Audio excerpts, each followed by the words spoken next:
Welcome back. My name is Chef Gert and I'm the culinary director for Steakhouse and Piatto in Saudi Arabia. Today we're going to bake something delicious. We're going to bake banana bread because there was a request from one of our guests for banana bread recipe. So this one is for you, Stephanie Pence. I'm just going to adapt the recipe to be vegan because we've also had a lot of requests for vegan recipes, and it's very simple to adapt this recipe to become vegan friendly. What we're going to do is we're going to discuss our ingredients first, and let's talk about the bananas here a little bit. When your bananas sort of go black and ugly like this, most people just throw them away because you think they're spoiled. But at this point, they become really soft and really strong banana flavor and very sugary, because as that fruit ripen, it starts to dissolve the sugar inside the banana. And at this point, they're also called custard bananas, and they're what you need for great banana loaf. That is the secret for good tasting, and that strong banana flavor in the loaf is that type of banana. We'll talk a little bit about a small trick on how to get the bananas black if you don't have them.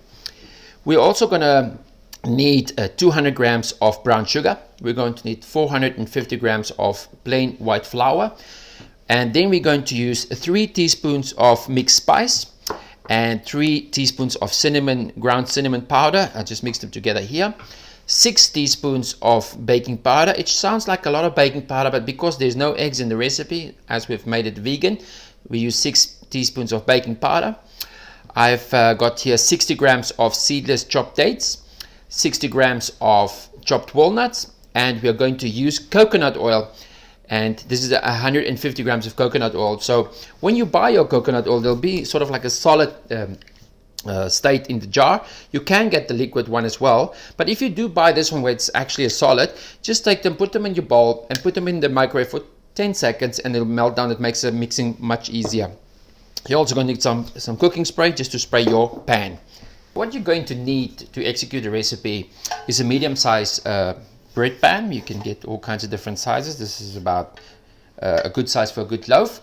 You want to put your oven at 180 degrees before you start, so that the oven is at the right temperature on fan mode, so that the heat of the oven gets really distributed well around the loaf.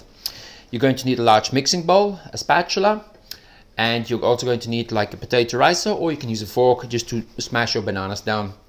So, as I said, there's a little trick to the bananas. If you have just normal ripe bananas and you don't have the black ones, you can put them in a microwave bowl and just microwave them for about 15 to 30 seconds and then leave them. They will go black and soft quite quickly, and that's the sort of like neat trick to get the bananas soft fast.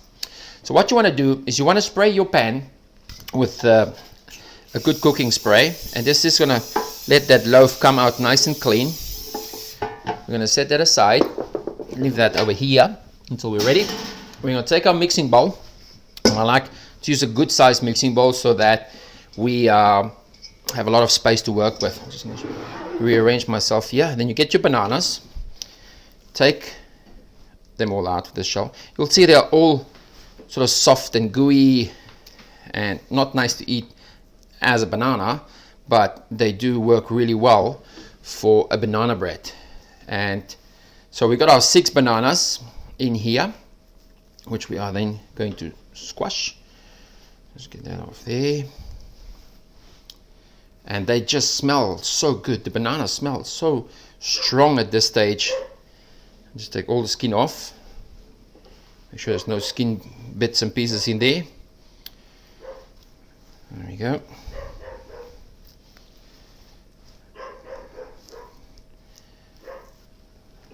That's it. So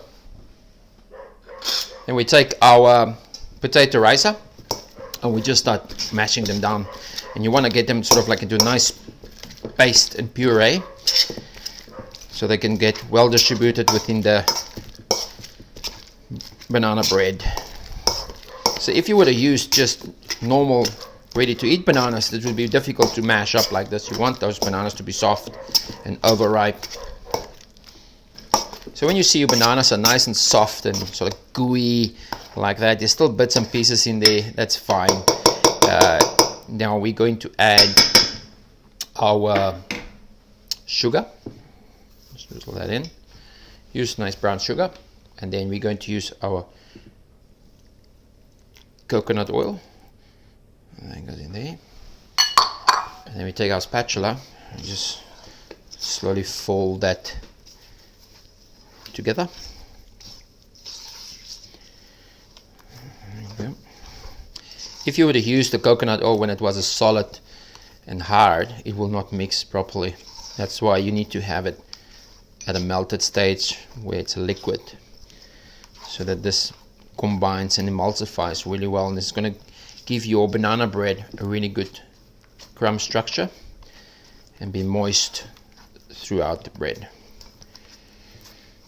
Right, it looks a bit right to me. Now we will add our cinnamon and mixed spice. We will add our walnuts, chopped walnuts. We'll add our dates. The dates, they actually don't like to chop them too small. I should have just cut them in half, because they do melt a little bit in the bread and I don't want them to disappear completely.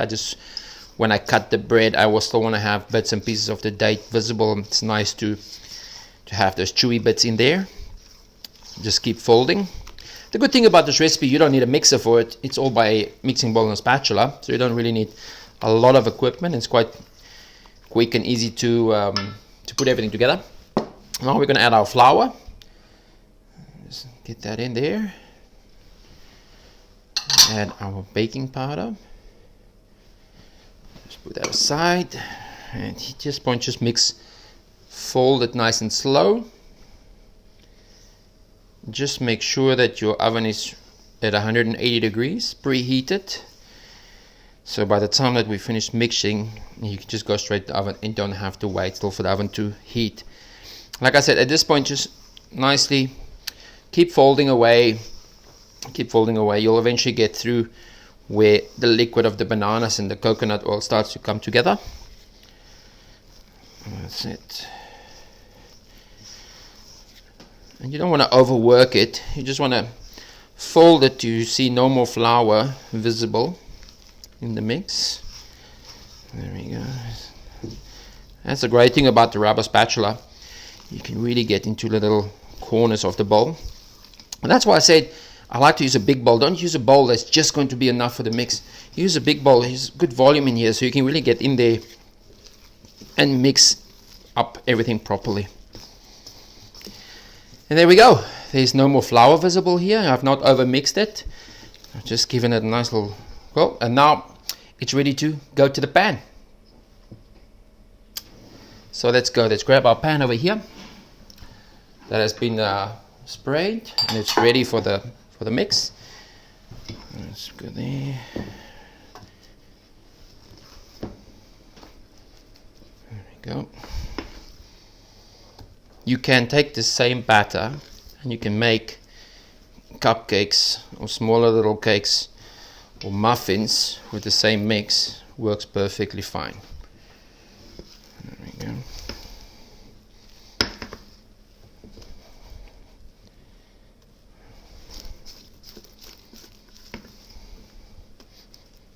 And we're just gonna make sure that the batter is evenly distributed into the pan. There we go. And we're ready for the oven. So we're going to put this in our oven at 180 degrees for about 20 to 30 minutes, I'd say. You can check with a toothpick or a metal skewer if the center is just cooked. When you put the metal skewer in and it comes out clean, the cake's ready. Don't over bake it. It will become a bit dry or it will get burnt on the sides because of the sugar content. So let's get baking.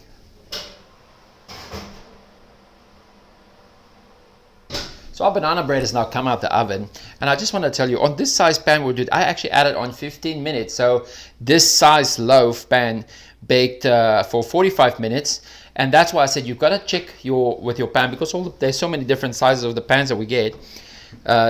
Take a metal skewer or a bamboo skewer and just goes to the center, the thickest part, and it needs to come out clean, so there's no stickiness on the skewer, and that means that it's nicely cooked through. Now, you don't want, like I said, you don't want to over bake it because it's just going to get dry out, but you want to have it a good coloration. It's nice and caramelized here around the edges. It's got nice and crispy edges.